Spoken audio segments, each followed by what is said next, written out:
Welcome back, everybody. The History Guy here, and it's time for the third and final episode, playing through the Battle of Gettysburg, the historic version of the battle on Ultimate General Civil War. We are on to July 3rd now. And as always, as I mentioned in the first two episodes, this is really more about just kind of following the historic path, at least until the end, just to give us a chance to talk about the battle and to talk about the different aspects of the battle. Of course, I'm going to try to win at the end, so that part's going to diverge from history a little bit. But I am not going to attempt to take Culp's Hill here, even though I guess there's probably a possibility I could do that. He's got me, or actually I've got him by about 2,600 men. I don't think that's enough to get the job done, at least not effectively. So we're going to just kind of occupy some of these fortifications and sit tight and shoot it out a little bit. People forget, because when you're talking about the third day of the Battle of Gettysburg, pretty much all the emphasis is on Pickett's charge, or as it should have been called, Longstreet's assault, which is what it's actually called when you go to Gettysburg and you go to the Union lines, where that copse of trees is, which was kind of their target. It lists all of the troops that were in Longstreet's assault.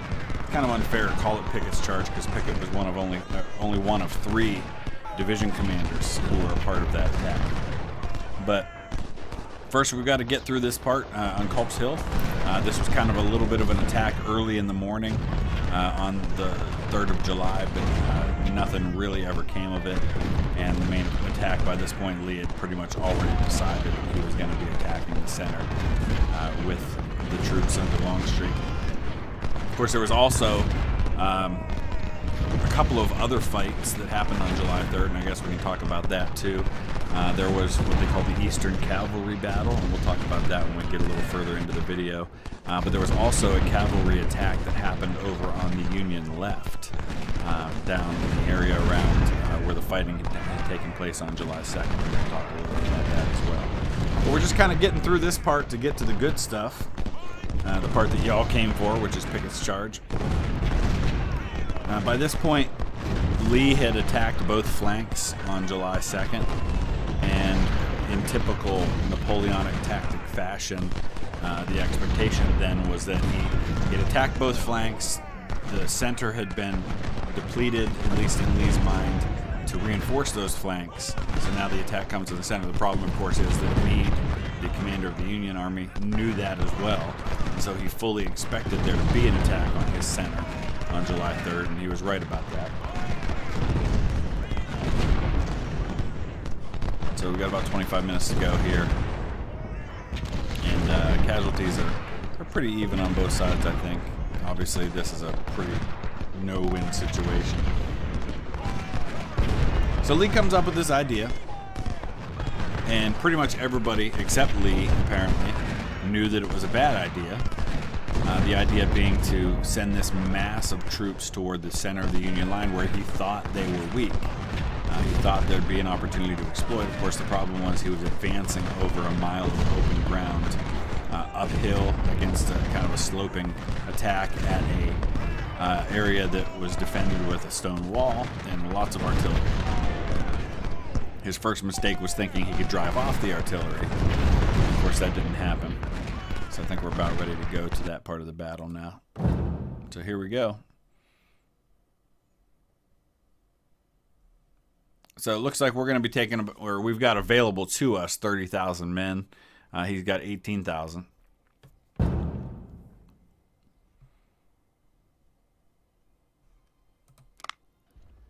So Lee lines up this massive attack.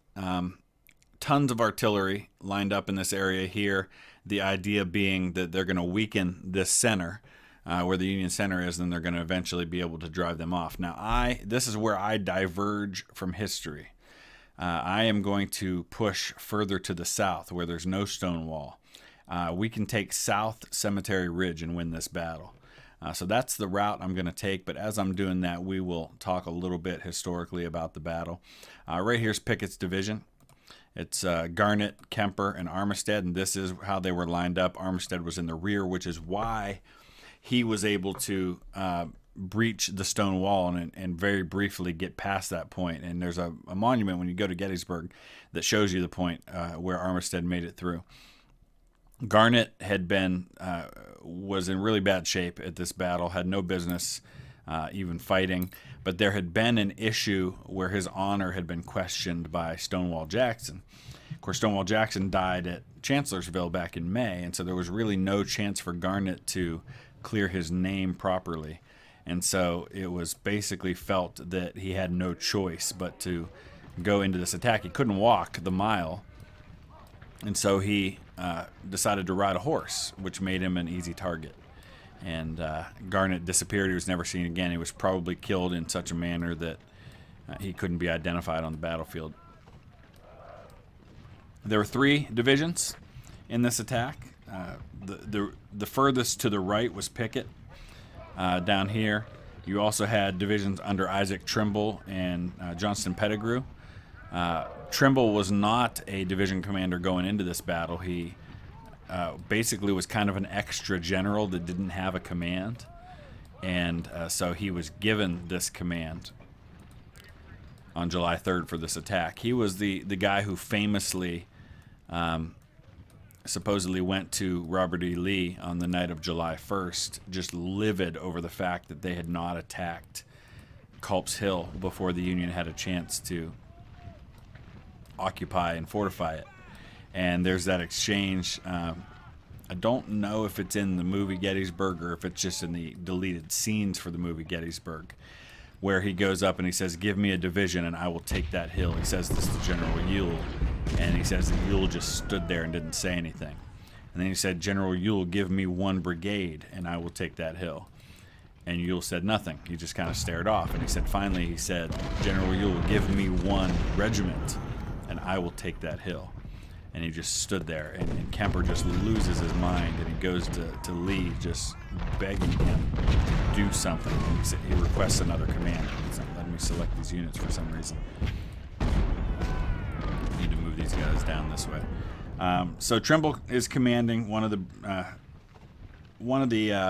divisions. Johnston Pettigrew is commanding another. Trimble lost a leg in this battle because of a wound. Pickett was the only one of the 3 division commanders that wasn't hit. Pettigrew was wounded. It was a slight wound, but he was wounded. But Pettigrew was actually killed a couple of weeks later. He was shot in the abdomen at Falling Waters as they were retreating back across the Potomac River. I honestly probably should have waited to get the rest of these divisions in position.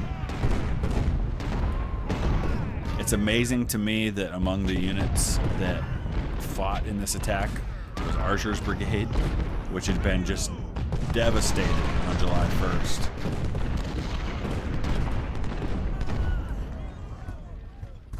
There's General Longstreet. I'm surprised we don't have General Pickett, but I guess we just have Corps commanders.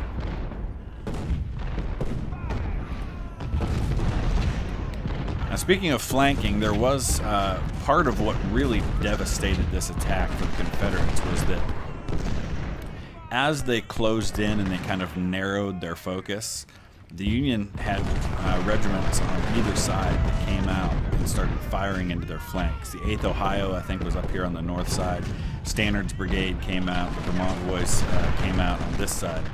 And just devastated. I mean, you're already facing canister fire from the front and rifle fire from behind stone walls. These guys were like 4 men deep. And what they would do is they would fire, and then they would move to the back of the line, and the next guy in line would fire. And so you had this constant fire coming from this stone wall, whereas you are trying to advance and fire. So it was just a recipe for disaster.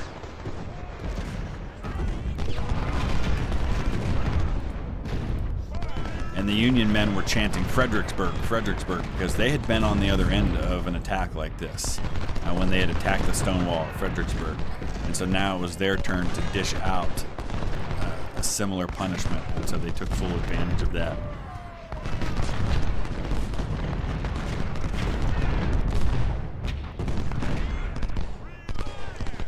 So the entire force stepped off, I think, right around 2 o'clock. It's 2:35 now, so we're pretty consistent with that. The whole fight lasted around an hour or so. And it was about a mile-long front from one side to the other. And there were there were these obstacles they had to overcome. There was a fence. It was a sloping incline.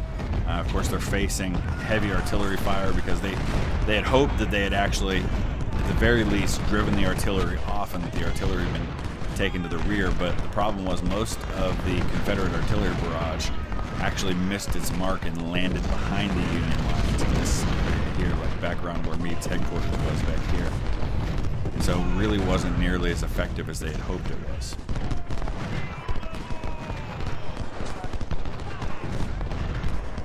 Of course, among those who were defending this position here was a lieutenant named Alonzo Cushing, who many years later, actually it was when President Obama was in office, that Alonzo Cushing was given the Medal of Honor for his actions that day at Gettysburg. It's a little embarrassing to me that it took that long for that man to receive the Medal of Honor for his actions that day. He's long been known as a hero. So some of his family from Wisconsin were there to receive that.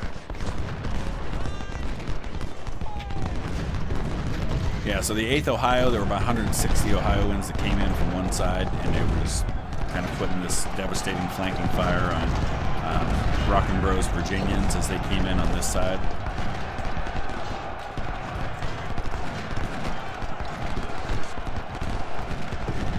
Kemper's getting driven back. We gotta hit this artillery. So Kemper was severely wounded. They thought that he would not survive, but he did. He had to be carried off on a stretcher. Of course, he was the only one of Pickett's brigade commanders who did survive. And like I said, they didn't think that he would. Garnett was, like I said before, killed in such a way as to not have been identified after the battle. And Armistead was mortally wounded after he breached the wall. Died a couple of days later. He was a good friend of General Hancock, who was in command of the 2nd Corps that defended this position. He drove off that battery.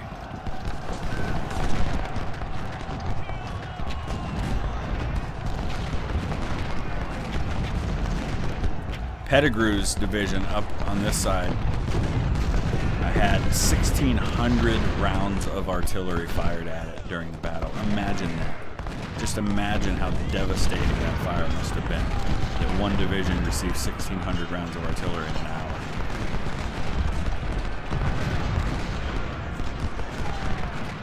A lot of the left part of this attack never even made it past the Emmitsburg Road right here. Because of the artillery, because of the flanking fire, they were just devastated before they even got that far. Looks like there's some artillery coming in.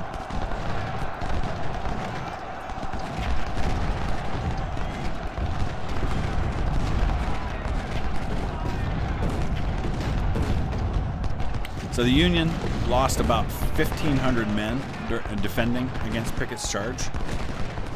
It's honestly surprising to me that it was that high. That shows you how ferocious the fighting was and how well the Confederates actually fought, that they were able to inflict that many casualties despite this incredible amount of fire they must have been under.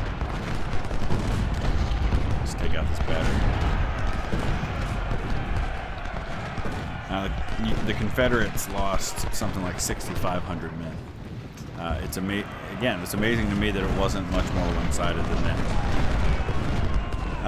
Breaking it down, Pickett's division suffered almost 2,700 casualties. Trimble's 2 brigades lost about 900, and Pettigrew lost about 2,700. So Trimble's by far was the least of the 3. Among the 40 field officers in Pickett's regiments, the majors, lieutenant colonels, 27 were killed, wounded, or captured during the battle, including, I think, 12 of the 13 regimental commanders. All of his brigade commanders fell. So you can imagine that by the time this battle was over, most of these regiments were being commanded by captains at the highest, maybe some even less. So we've still got 3 hours and 20 minutes to go, and we've pretty well got this taken care of. Garnett's back here kind of just chilling and watching the southern end of things. We'll go ahead and pull these guys up. We're going to get these guns in close.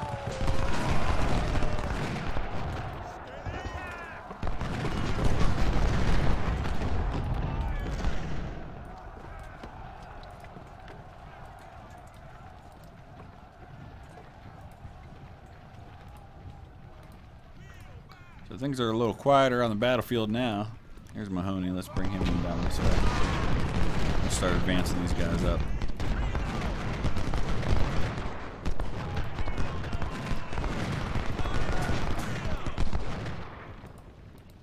Of course, there's that scene that we have depicted for us in history, and of course they show in the movie as well, where after Pickett's charge is repulsed and they fall back to Seminary Ridge, Lee is understandably shook, and he's saying, "It's all my fault, it's my fault." He's apologizing to the men as they're falling back, but he's also concerned that there's going to be a Union counterattack, which probably should have happened, but it didn't happen. So he's trying to reform the troops to prepare for the counterattack, and he goes to Pickett and says, "Sir, you must look to your division." And of course Pickett says, "General Lee, I have no division." And that really was the truth. And Pickett was bitter about that for the rest of his life. He never really forgave Lee for what he did there, though he did go on to serve until he, I think, was relieved of command in the last weeks of the war.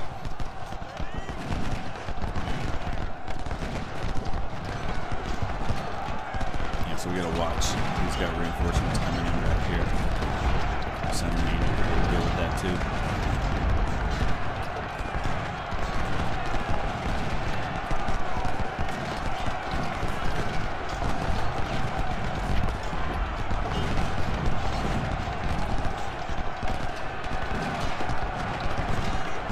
Of the 15 regimental, there were 15 regimental commanders in Pickett's division. 11 of the 15 were graduates of Virginia Military Institute, where Stonewall Jackson had been a professor, and all 11 of them were either killed or wounded during the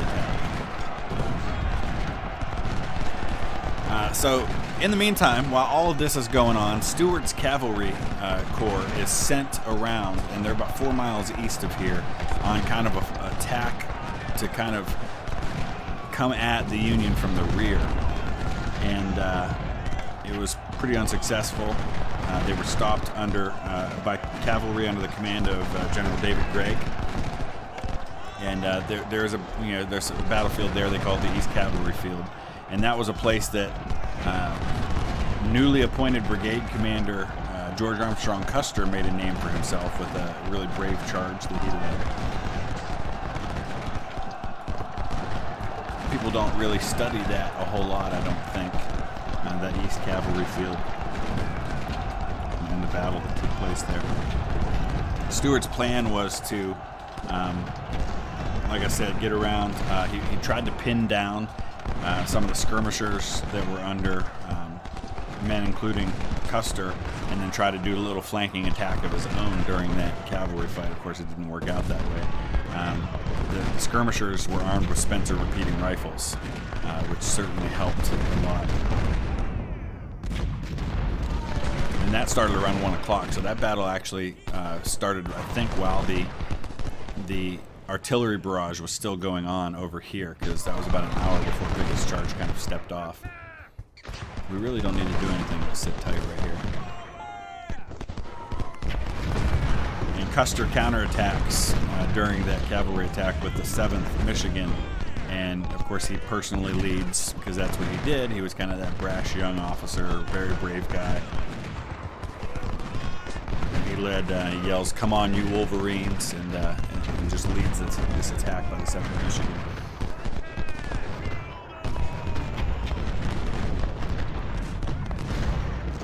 So this is pretty well it, and as we get through the end of this battle, as always, I would love to hear your thoughts.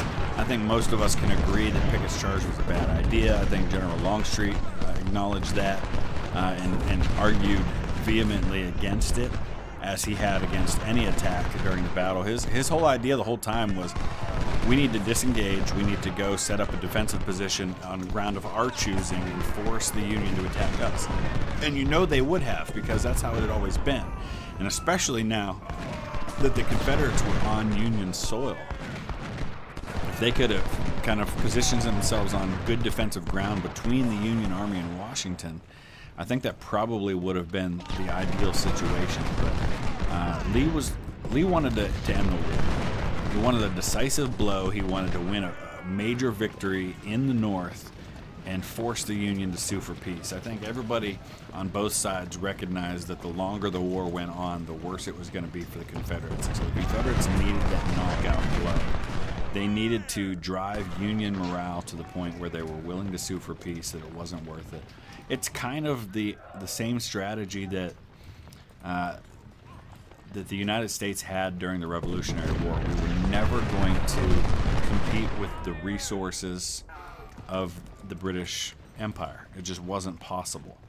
But what they could do was fight long enough and hard enough and make it costly enough that the British finally had to sue for peace, and that's eventually what happened. And the same idea was true for the Confederates.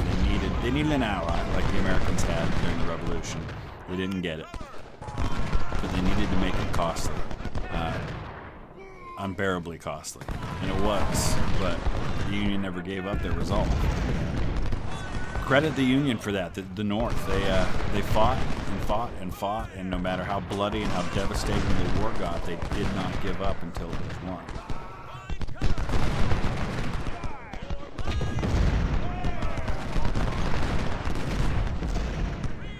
All right, we've still got 2 hours, 28 minutes to go. I think we can start speeding this thing along now.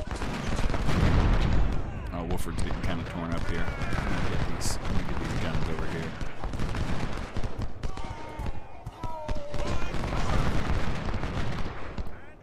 Captured supplies, so I should be able to, I guess the supplies got away.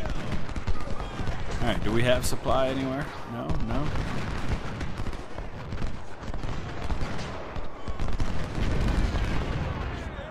No supplies.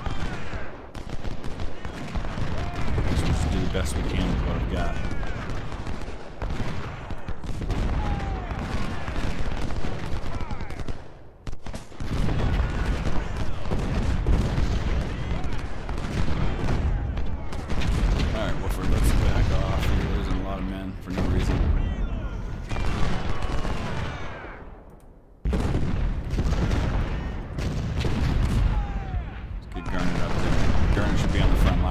After all Pickett's charge. Man, look at the losses. 1,700 inflicted 1,800. Once I get the artillery in line here, I think that's going to help a lot.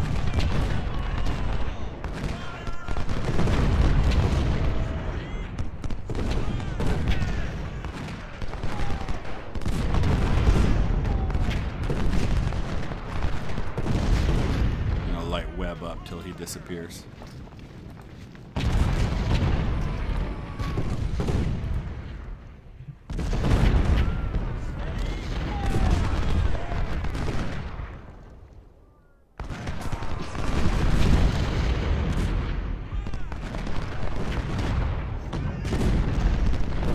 So yeah, let me know your thoughts.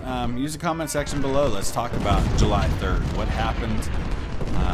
Again, are there stories that you have read that are of interest? I always love the little kind of human interest stories. The context of the story of Armistead and Hancock and their friendship before the war, and how Armistead's wife had passed away.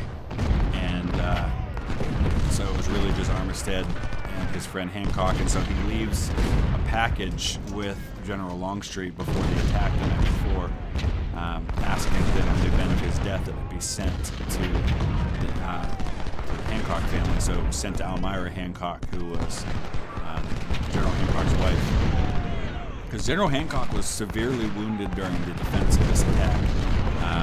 He wasn't hit directly by a bullet. A bullet hit his saddle on his horse, and it drove a nail from the saddle into his hip.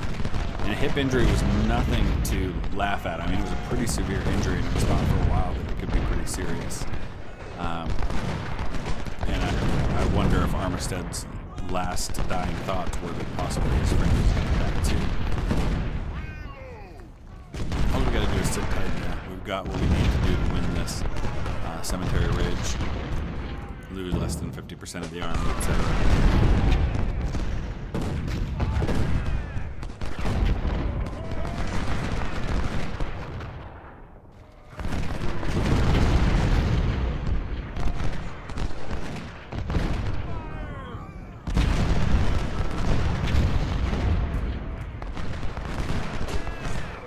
right, so that's going to be about it. So we'll just go ahead and drop out and then see what happens next. All right, there we go. Here's the end of the battle. And I apologize. I just went back and was reviewing my recording from all of that, and it seems like the sound for the game was up pretty high and my voice not loud enough. I think my daughter probably adjusted the volume levels when she recorded her video yesterday. So hopefully that wasn't too difficult for you. But I'm not going to go back and replay it or anything. So let's take a look. Obviously, the best units are almost always artillery, and that's the case here. But it looks like Wright's brigade had 2,200 kills. Anderson, Robertson, Lane. So it's a lot of the units from what they did on the first day that really kind of stand out here. The 5th Alabama lost 51 men and inflicted 1,500 casualties. Only 184 soldiers. At max, they were at 235, and they inflicted 1,500 casualties. That is absolutely insane. There's just one artillery unit that did really well for the Union. It's about the only one, though. Iron Brigade, the 4th Michigan, did pretty well, but that was a huge unit. So we actually only lost one officer in that entire battle, and that was Mahoney, and that was on here at the end on the 3rd day. So pretty good day all the way around, but really this was just about kind of playing through and being able to talk about the battle. So there you have it. Please drop a like if you would, and we're going to get back to the No Infantry Campaign Challenge. We are on to the Battle of Antietam. That's coming up, so you can be watching for that in the next couple of days. As always, thank you so much for watching and for the comments, and we will see you again soon.